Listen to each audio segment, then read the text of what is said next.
In this video, we will cover the top 10 large not-for-profit CRMs in 2025. So let's dive right in. Growing a business requires a holistic approach that extends beyond sales and marketing. This approach needs alignment among people, processes, and technologies. So if you're a business owner, operations, or finance leader looking to learn growth strategies from your peers and competitors, you're tuned into the right podcast. Welcome to the WBS Podcast, where scalable growth using business systems is our #1 priority. Now, here is your host, Sam Gupta. Hello everyone, my name is Sam Gupta. I am principal at Elevate IQ. Elevate IQ is the independent vendor-agnostic technology advisory firm. We help our clients with digital transformation strategy, enterprise software selection, for example, CRM selection, and then change management. On that note, let's go back to today's topic, which is the top 10 large not-for-profit CRMs in 2025. If you have followed our content, then you would probably know that we segment this based on size as well as very specific micro industry. And in this case, the micro industry is going to be not-for-profit. Even though this is very specific, that could be extremely broad as well. For example, let's say if you are going to have many different not-for-profit associations, education, healthcare, charities, religious works, all of those are going to have very specific need. So obviously, we don't have list for each of those not-for-profit, but if you're looking for a slightly broader view to be able to narrow down your options, this could be a great list to look at, especially if you don't have budget for slightly more professional selections or ability to hire a company like Elevate IQ for your selection process.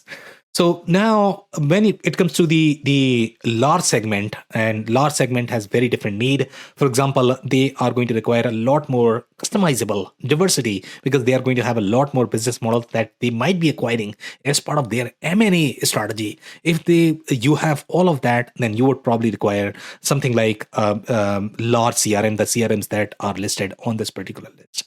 Now, in terms of the size could be all over the place as well. But for the most part, what you're looking for is more than 1,000 employees. If you are in that bucket, then these CRMs are going to be great fit. In general, in this particular case, the assumption is that you are going to have substantial implementation budget. You are going to have very strong IT team that has deeper experience in customizing, implementing these systems. And that's the underlying assumption. If you don't have that, then this list may not be the best fit for you. And in general, your business model is going to be so complex that you are looking for very heavy custom development. So these systems are going to have a lot more platform-centric features that you are not going to find with the other system. The way the enterprise security, the security workflows are going to be designed is going to be very different as well compared to the other market segments that we have. The kind of planning that you are going to be doing in this particular market segment is going to be very centralized, and that's why you are looking for slightly more integrated data sets across the globe. That's a very unique requirement for the large segment. That requirement is not necessarily relevant in the smaller segment.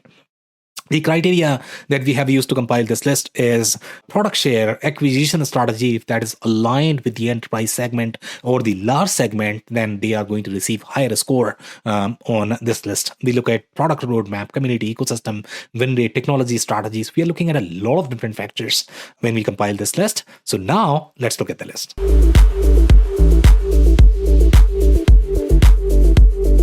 Number 10 on our list is Blackboard CRM. And Blackboard CRM, even though it is bigger from the mid-market perspective, it might not be as big when you compare this with the real enterprise systems. And again, when you look for those platform-centric capabilities to be able to support your custom development process, if you need all of that, then Blackboard CRM is probably not going to be a great fit. But at the same time, with Blackboard CRM, what you are going to get is very tailored and flavored functionality for not-for-profit. And if you are limited in your implementation budget, and if your users are not mature, in those cases, Blackboard CRM could be a great fit. And that's number 10.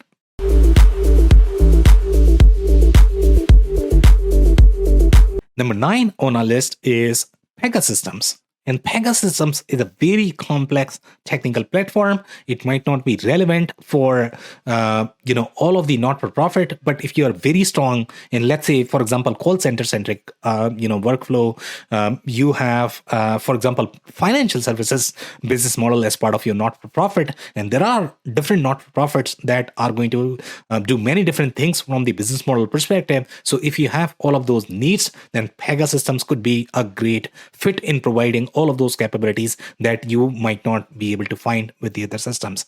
If you care for slightly more customer engagement centric scenarios, if you have that telco centric scenarios, in those Pegasystems is a great fit. So if you are very complex enterprise not for profit and you're looking for a system that you have outgrown, for example, either Salesforce, Microsoft, and they did not work for your industry use cases, in those cases Pegasystems could be a great fit, and that's number 9.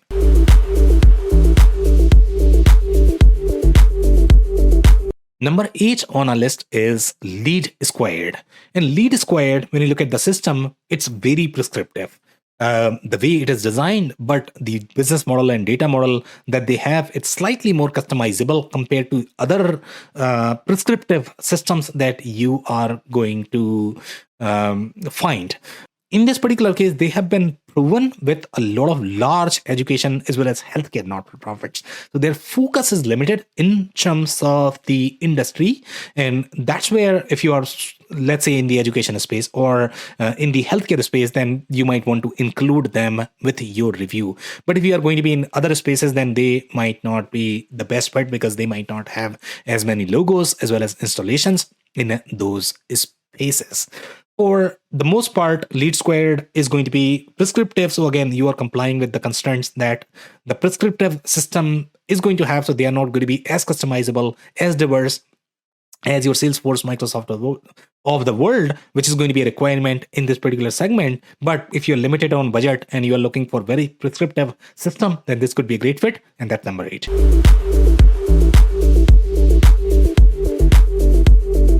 Number 7 on our list is HubSpot CRM. And HubSpot CRM could be a great fit.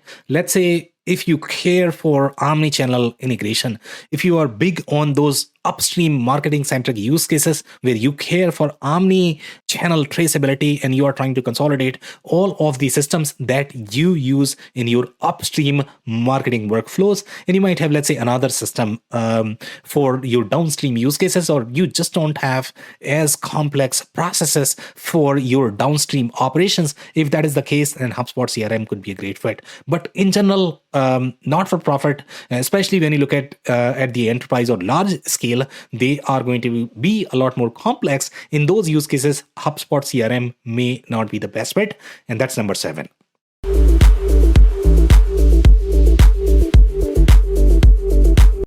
Number 6 on our list is Zoho CRM. And Zoho CRM, the way the product is designed, it has its own database for each of the apps that it is going to have, even though these apps are bundled as part of the same product package. And then global data centers are not necessarily going to be consolidated, that you are going to find with the other enterprise grade systems that are designed for global consolidation. But let's say if you're looking for slightly more local consolidation and your footprint is not as large, then Zoho CRM could be a great fit.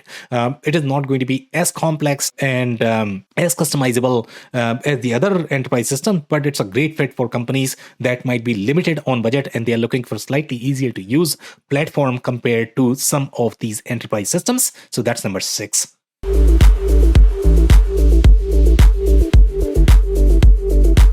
Number 5 on our list is Creatio. And Creatio is a very different platform compared to your Zoho CRM. Zoho CRM does have several different infrastructure components as part of their package.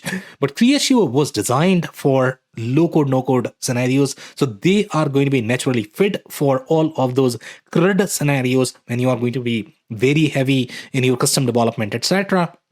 So if you're looking for very customizable CRM, but then you have consulting budget to be able to support those customizability, then Creatio could be a great fit. Or maybe you have in-house development team and they're really mature with their design, architectural decisions, etc. Then Creatio may be a great fit. If you don't have all of that, then sometimes that fires back because you try to over customize and it's not working as per your use cases and it's not optimized. Sometimes companies struggle with that, even though it has capabilities. But again, how you are going to manage your implementation is going to define whether you are going to be successful with Creatio or not. So that's number 5.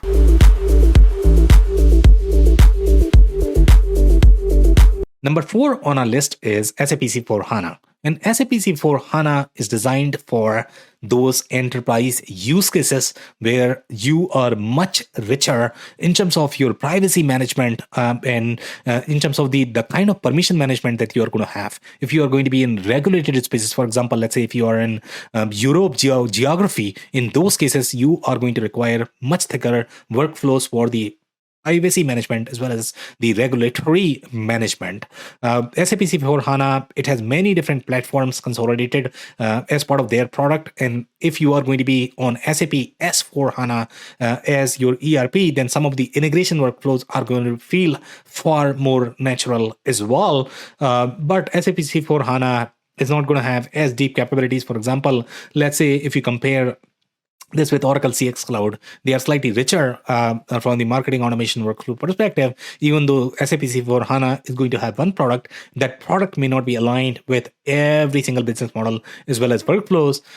So that's where you might run into challenges. But it's a great system for enterprise consolidation, and that's number 4.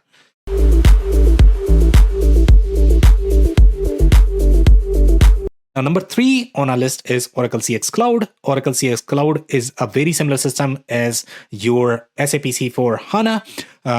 It is designed for those enterprise consolidation scenarios where you are trying to keep every single CRM, sales and marketing processes, or the customer service as part of the same CRM workload. And then you need the global traceability across all of that. That's when your Oracle CX Cloud is going to be a great fit. But again, with all of these features, what you are going to get is complexity. So, and with complexity, the implementation budget is going to increase, and then the platform is going to be extremely, extremely hard to use. So if you are an enterprise looking for globally consolidated platform, then Oracle CX Cloud could be a great fit. In other use cases, you might want to look for slightly simpler platforms. So that's number 3.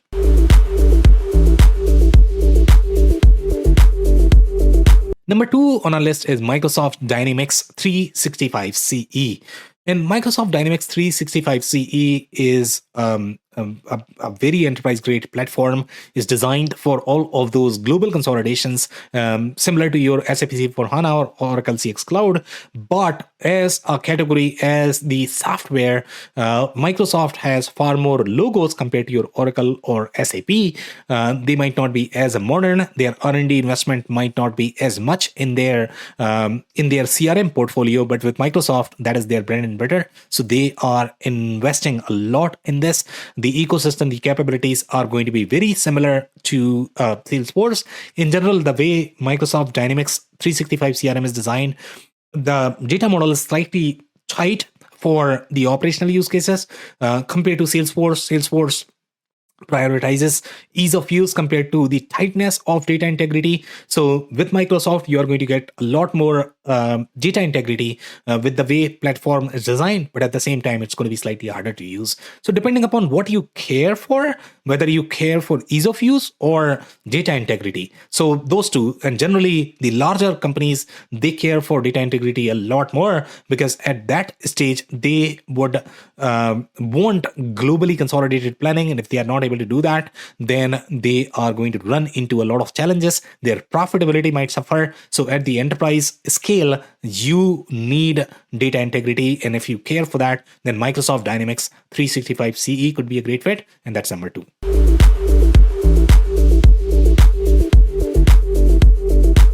Number one on our list is Salesforce, and Salesforce has very large penetration as your Microsoft systems, but overall, in terms of market share from the CRM perspective, especially in the large enterprise space, Salesforce is probably going to be a leader there, and that's why their R&D is going to be a lot more in the CRM workflow. They are investing a lot in AI and data-centric use cases.